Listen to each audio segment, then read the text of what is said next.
শুক্রবারে আমি এই আখনি বিরিয়ানিটি তৈরি করেছিলাম।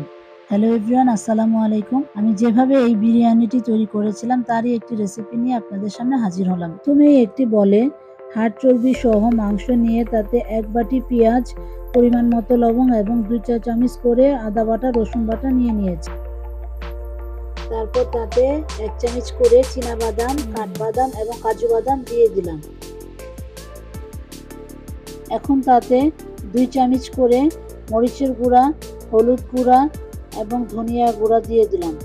এরপর তাতে 1 চামচ জিরা গুঁড়া, 1 কাপ টক দই এবং কিছু পুদিনা পাতা ছিটিয়ে দিয়ে দিব এবং 1 চা চামচ গরম মশলা দিয়ে ভালোভাবে মাখিয়ে 30 মিনিট ম্যারিনেটের জন্য রেখে দিব। আপনারা চাইলে তার সঙ্গে সঙ্গে রান্না করে নিতে পারেন। এবার একটি হাঁড়ি বসিয়ে তাতে তেজপাতা, এলাচি, দারচিনি, লবঙ্গ সবকিছু দিয়ে ভালোভাবে নাড়িয়ে তাতে কিছুটা পরিমাণ পেঁয়াজ নেড়ে একটু লাল হয়ে আসলে তাতে মাংসগুলো ঢেলে দিব। এবার ওই মাংস মাখানো বলে একটু পানি দিয়ে তা হাঁড়িতে ঢেলে দিব।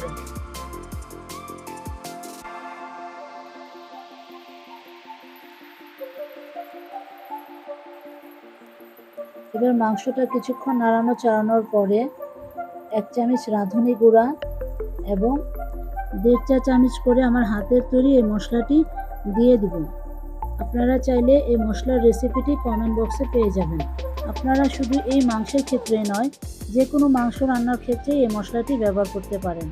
মাংস সিদ্ধ হয়ে আসার পর 3 পট ধুয়ে রাখা ভাতের চালগুলো এবার মাংসের মধ্যে দিয়ে কিছুক্ষণ নাড়িয়ে তাতে পরিমাণ মতো গরম পানি দিয়ে কিছুটা গাজর কুচি, কিছুটা আদা কুচি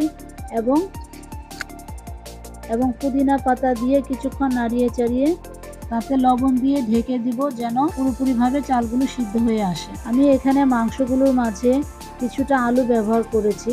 আপনারা চাইলে সেটা ব্যবহার করতেও পারেন, নাও পারেন। আরেকটা কথা, আমি এখানে সিদ্ধ চালের ক্ষেত্রে নাজিসা চালটা ব্যবহার করেছি। আপনারা চাইলে মোটা চালও ইউজ করতে পারেন। এবার তাতে কতগুলো কাঁচা মরিচ এবং ঘি দিয়ে ঢেকে স্টিম করতে দিবেন। এখন সার্ভ করে নিলেই তৈরি হয়ে গেল আমাদের আজকের আখনি বিরিয়ানি।